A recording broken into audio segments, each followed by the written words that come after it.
सभी को राम राम।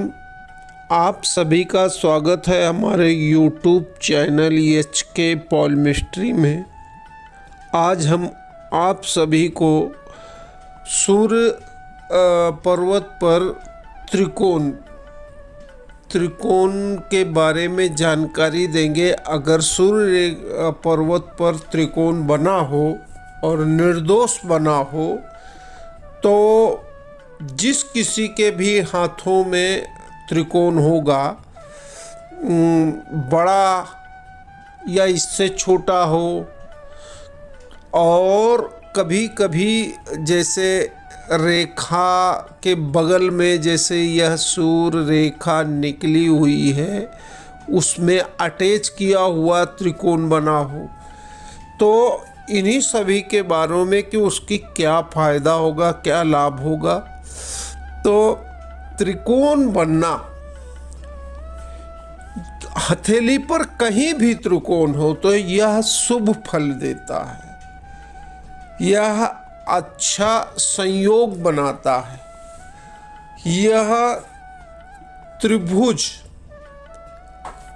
आपके हथेली में कहीं भी हो तो एक तो यह धर्म, उपकार, प्रभाव, कला, चित्रकारी में यश, ज्ञान कला से निपुण, ज्ञान कला में बहुत ही अधिक निपुण और अभिमानी नहीं रहते। सफलता, बुद्धि तेज होती है, सफलता उनको हमेशा मिलती है, आदर मिलता है, उच्च से उच्च पद पर बैठते हैं जिनके हाथों में ऐसा होता है। कार्य शक्ति, विज्ञान के वो ज्ञाता रहते हैं।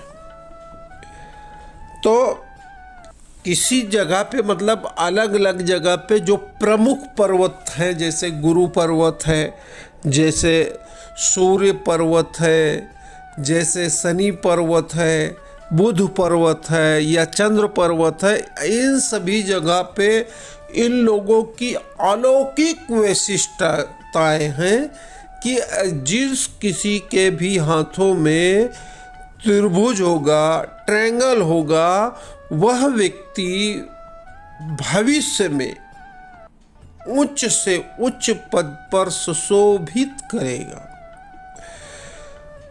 सूर्य पर्वत पर अगर यही त्रिभुज रहता है तो हम आपको सूर्य पर्वत पर रहने वाले त्रिकोण, त्रिभुज के बारे में बताते हैं। अगर वह त्रिकोण में कोई दोष ना हो, जैसे यह त्रिकोण हो, यह त्रिकोण से ऐसी रेखा निकली हो, ऐसे काट दी हो, तो उसका प्रभाव कम हो जाता है। लाभ मिलेगा पर कम हो जाएगा। लेकिन निर्दोष हो, जैसे निर्दोष हो तो जिस किसी के भी हाथों में निर्दोष त्रिभुज होता है, ऐसे आदमी प्रधानमंत्री के पद पर हो या राष्ट्रपति के पद पर हो या मुख्यमंत्री के, मतलब उच्च से उच्च पद पर हो। बस त्रिकोण का मायने क्या है, जैसे बड़ा त्रिकोण ज़्यादा लाभ, छोटा त्रिकोण कम लाभ, ऐसे होता है।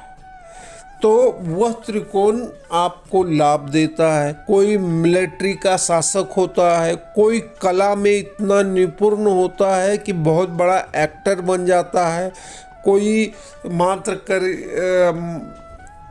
यदि वह चित्रकारी करने में निपुण होता है तो वह बहुत ही बड़ा चित्रकार होता है।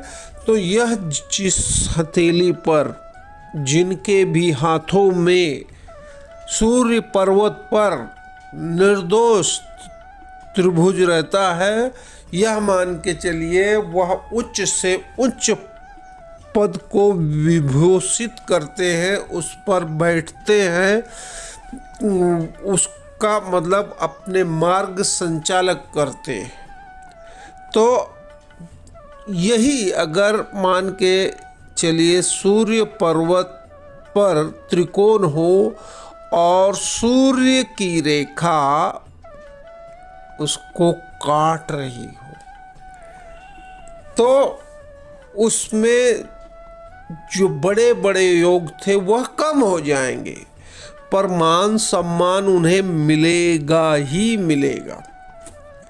उन्हें यह मान के चलिए कि सूर्य पर्वत अगर हृदय रेखा से निकला हो तो यह वृद्ध अवस्था में जिस भी व्यक्ति के हाथों में ऐसी रेखाएं होंगी और साथ में त्रिकोण होगा तो उसको सरकार से मान सम्मान भी मिलता है। वह किसी क्षेत्र में ऐसे अद्भुत काम करते हैं कि सरकार से मान सम्मान मिलेगा और वह अंतिम जो दिन रहते हैं, उसके वृद्ध के दिन रहते हैं, वह बहुत ही सुखमय जीवन जिएगा।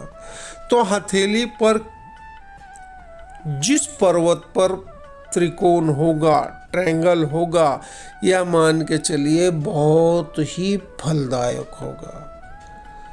आपको हमारा विश्लेषण अच्छा लगा होगा तो मेरे चैनल को सब्सक्राइब करें और बेल दबाएं।